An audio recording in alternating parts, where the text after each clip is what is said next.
Hawker বসাতে তোলা, hawker তুলতেও তোলা। হকারদের থেকে বছরে 265 কোটি টাকার তোলাবাজি। চাঞ্চল্যকর দাবি খোদ হকার নেতার। নিউজ 18 বাংলার এক্সক্লুসিভ। 265 কোটি টাকা ডেনে যায় হকারদের। 265 কোটি টাকা বছরে তোলা ওঠে।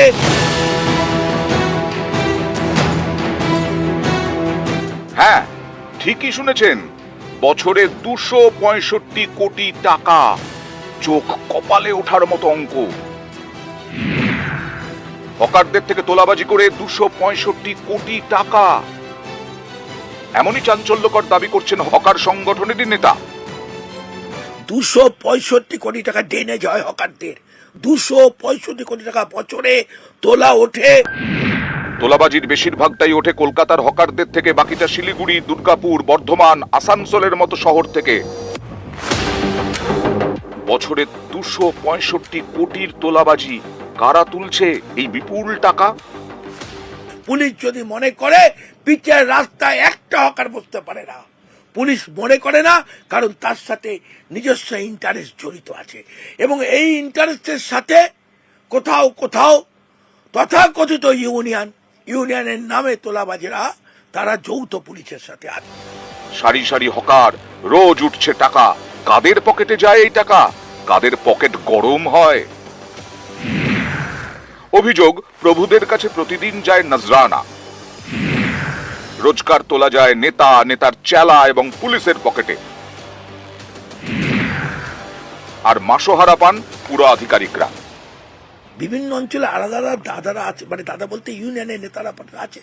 শুধু খবর নিন পুলিশের নামে কে টাকা তুলছে।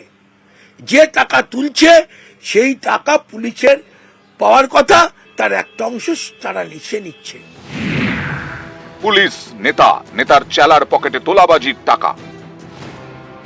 হকারদের বিষয়টি দেখতে পুরসভাগুলিতে রয়েছে টাউন ভেন্ডিং কমিটি। এই কমিটিতে থাকেন পুরো পদাধিকারী নেতা। কাউন্সিলররা এই কমিটিতে নেই, তাই এলাকা ধরে ধরে নেতার চেলারা ময়দানে নামেন। গড়িয়াহাট মার্কেট কিংবা হাতিবাগান, কলকাতায় ফুটপাতে নতুন দোকান খুলতে তোলা মাস্ট। নিউ মার্কেটের কিংবা গড়িয়াহাটের হকার, নতুন হকার বসাতে গেলে লক্ষ লক্ষ টাকা দিয়ে বসাতে হয়, এইটুকু বলতে পারি।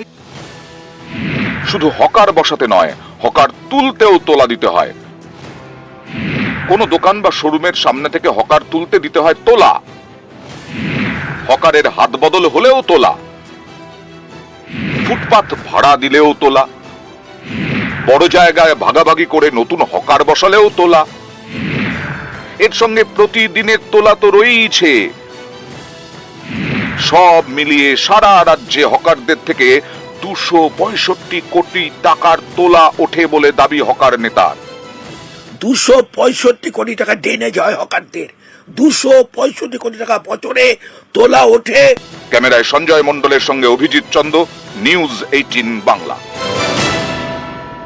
নমস্কার, এক ফোনে বাংলায় আপনাদের স্বাগত। আপনাদের সঙ্গে রয়েছি আমি জুনেলা। পরপর দুদিন ফের গণপিটুনির বলি বউবাজারের পর এবার সল্টলেক। মোবাইল চোর সন্দেহে ফের পিটিয়ে খুনের অভিযোগ। পুলিশের জালে এক বাংলাদেশি সহ 3। পুলিশের দাবি মারধরের কথা কবুল করেছে ধৃতরা।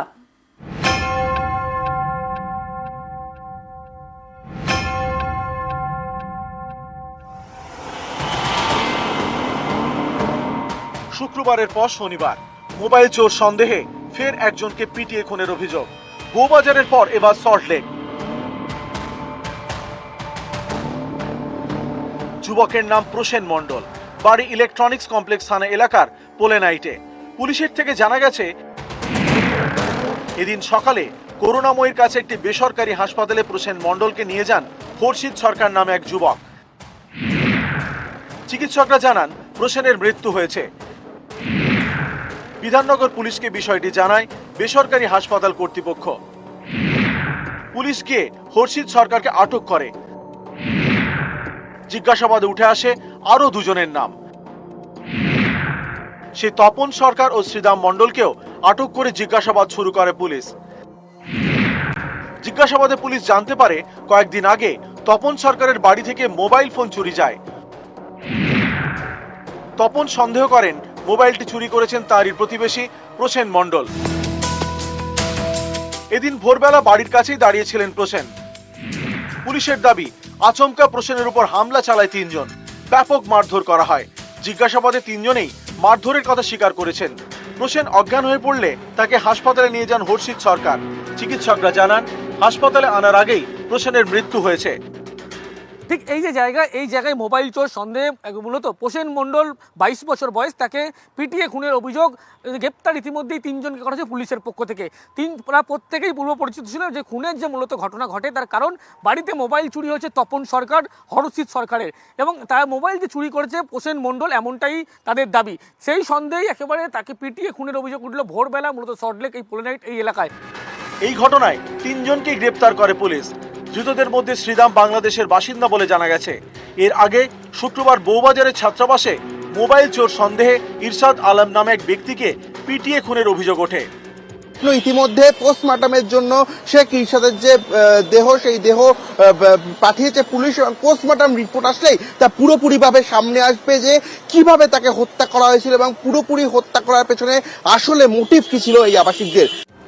এই ঘটনায় 14 জনকে গ্রেপ্তার করে পুলিশ। অভিযোগ, খবর পেয়ে ছাত্রাবাসে পুলিশ ঢুকতে গেলে প্রথমে বাধা দেওয়া হয়। পিটিয়ে খুন করে প্রমাণ লোপাটের চেষ্টাও করা হয়। এলাকার সিসি ক্যামেরার ফুটেজ ডিলিট করে দেওয়া হয় বলেও অভিযোগ। হস্টেল থেকে উদ্ধার হওয়া ব্যাট, লাঠির ফরেনসিক পরীক্ষা করা হচ্ছে। এই যে ছেলেগুলো, এরা কোনো ভয়ই নেই। এরা ভাবছে এরাই আইন, এরা ভাবছে যে আইনগুলো আছে এই আইনগুলো তাদের জন্য নয়। এটা কিন্তু সমাজের সর্বস্তরের মানুষদের, বিশেষ করে কবি সাহিত্যিক, এদের কিন্তু এগিয়ে আসতে হবে। শুধু পুলিশকে দিয়ে কিন্তু হবে না। আগে ছেলে ধরে নিয়ে অসংখ্য মানুষকে পিটিয়ে মারা হলো, 8-10 জনকে, তেমনি এখন মোবাইল চুরির অপরাধে, এবং তারা ঠিক শিওর নয় অপরাধ মনস্তত্ত্ব বলে যে তাদের মধ্যে কিছু রয়েছে সেটাও নয়। তারা একটা হুজুকের বর্ষবর্তী হয়ে এগুলো করছে এবং এটা খুবই দুঃখজনক ঘটনা। এর আগে ছেলে ধরা সন্দেহে উত্তর 24 পরগনার বেশ কিছু এলাকায় গণপিটুনির ঘটনা ঘটেছে। এবার প্রথমে বউবাজার, তারপর সল্টলেকে চোর সন্দেহে পিটিয়ে খুনের অভিযোগ। নিউজ 18 বাংলা। फिर बैराकपुरेर व्यवसायीके हुमकी फोन। बैराकपुरेर व्यवसायी तापस भगतके हुमकी फोन। 19 जून बिहारेर जेल थेके फोन करा हय व्यवसायीके। अर्जुन सिंहेर नाम करे खुनेर हुमकी सुबोध सिंहेर। अर्जुन सिंह अवश्य এই বিষয়ে কোনো মন্তব্যই করতে চাননি। অজয় মণ্ডলকেও হুমকি ফোনে নাম উঠেছিল সুবোধ সিংয়ের। ব্যারাকপুরের 2 ব্যবসায়ীকে হুমকি ফোন একই ব্যক্তির। অজয় মণ্ডল, অনির্বাণ দাসের পর হুমকি ফোন এবারে তাপস ভগতকে।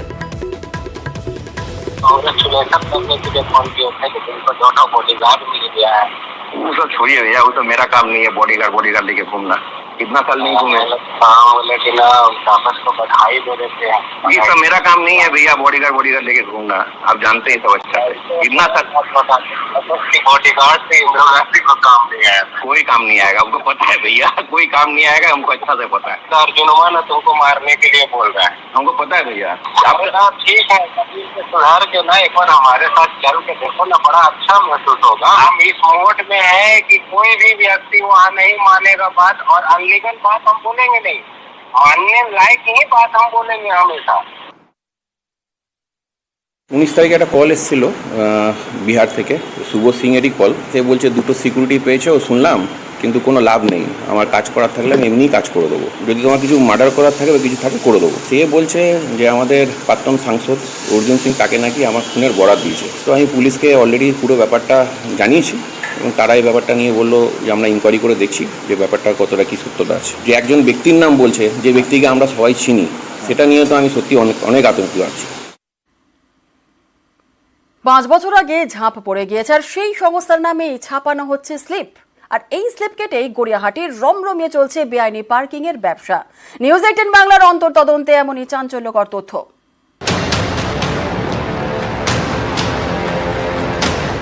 গড়িয়াহাট মোড় দক্ষিণ কলকাতার ব্যস্ততম এলাকা। এখানেই বেআইনি পার্কিং এর রমরমা। আমি স্যার পার্কিংওয়ালা না, এখানে আমাকে বললো দেখতে, আমাকে আমি জিজ্ঞেস করলাম ওকে যে কত করে বলবো, উনি বললো যে বলবি 20 টাকা ঘন্টা। এবার পার্কিং আপনি ওখানে ভিডিও করছিলেন বলে পার্কিংওয়ালা ও দেখে ভয়তে পালিয়ে গেছে। ভুলভাল স্লিপ ছাপিয়ে টাকা তুলছেন বেআইনি কারবারিরা, যাতে নেই কোনো স্ট্যাম্প। এর কোনোটায় লেখা আছে কত টাকা নেওয়া হচ্ছে, শুধু সেটা। আবার কোনোটায় টাকার অঙ্কের সঙ্গে লেখা রয়েছে সংস্থার নাম ও ঠিকানা। এই স্লিপ দেখে অনেকে ভাবতে পারেন তাহলে হয়তো এটা বেআইনি পার্কিং নয়, কিন্তু ঘটনাটা ঠিক উল্টো। নিউজ 18 বাংলার অন্তর্তদন্তে উঠে এসেছে সেই চাঞ্চল্যকর তথ্য।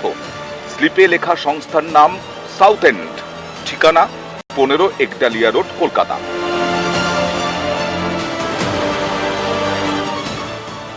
এই ঠিকানায় পৌঁছতেই সামনে চলে এসেছে একের পর এক চাঞ্চল্যকর তথ্য।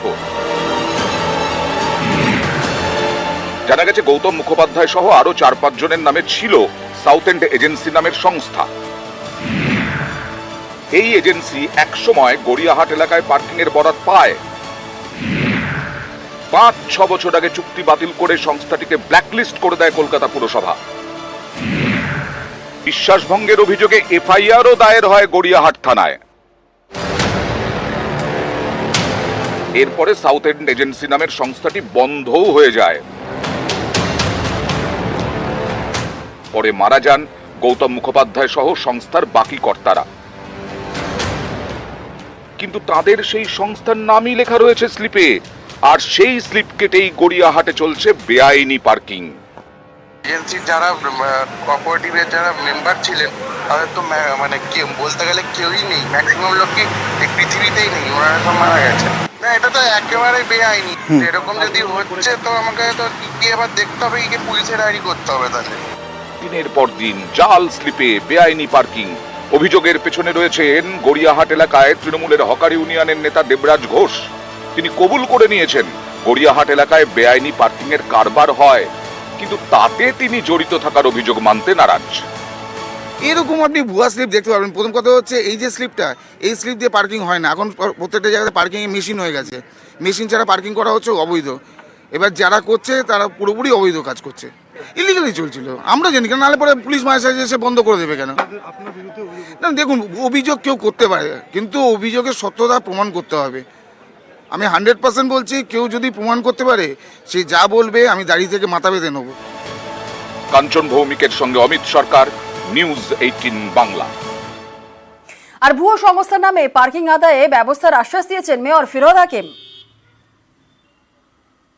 আধিকারিকদের বলেছি, দেবাশিস কুমার এটা দেখছে, এগুলো সব আমরা জন্য অ্যাপ করে দিচ্ছি। ভুয়ো কোম্পানির নামে আমরা, আপনি বললেন, আমি ইমিডিয়েটলি চেক করব।